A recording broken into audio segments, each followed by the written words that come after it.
Sulудо и крајно необмислено е образложението наставниците да држат онлайн настава од дома за да не се греела целата училница. Бурно реагираат наставниците по вчерашната изјава на министерката Царовска.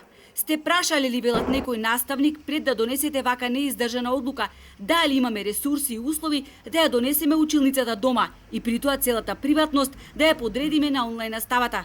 Знаете ли колку маневри се потребни да се креира работен простор во домот на наставникот во чие семејство има уште двајца ученици кои следат онлайн настава? Сте не прашале ли колку пари не чинеше снабдувањето со компјутери за сите? Знаете ли дека немаат сите наставници еднакви услови за одржување на часовите од дома?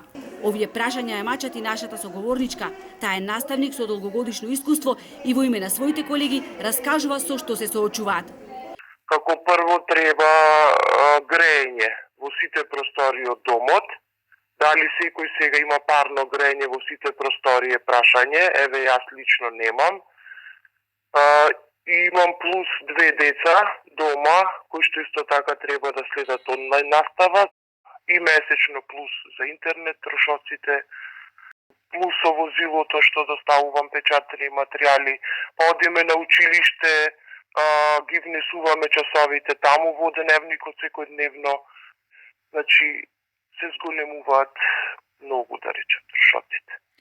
Има ученици со посебни потреби, чии родители се социјални случаи и немаат можност да им обезбедат услови за следење на онлайн наставата. Згора на тоа, со тие деца треба индивидуално да се работи со класична настава со физичко присуство, затоа што им треба посебно внимание, вели нашата соговорничка, раскажувајќи од лично искуство.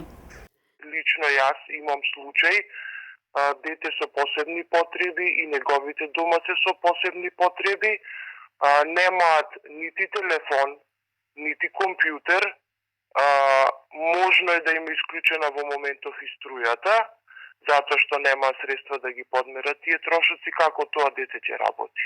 Таблет тоа дете доби од владата, таблетот искрено не ми се допадна, јас го најавував на платформата, значи таблетите не се во можност да се користат за следење онлайн настава, а и како ќе го користи таблетот, кога во моментов можно да му исклучена и струјата, интернет нема, како тоа дете? Значи, тие деца остануваат дискриминирани.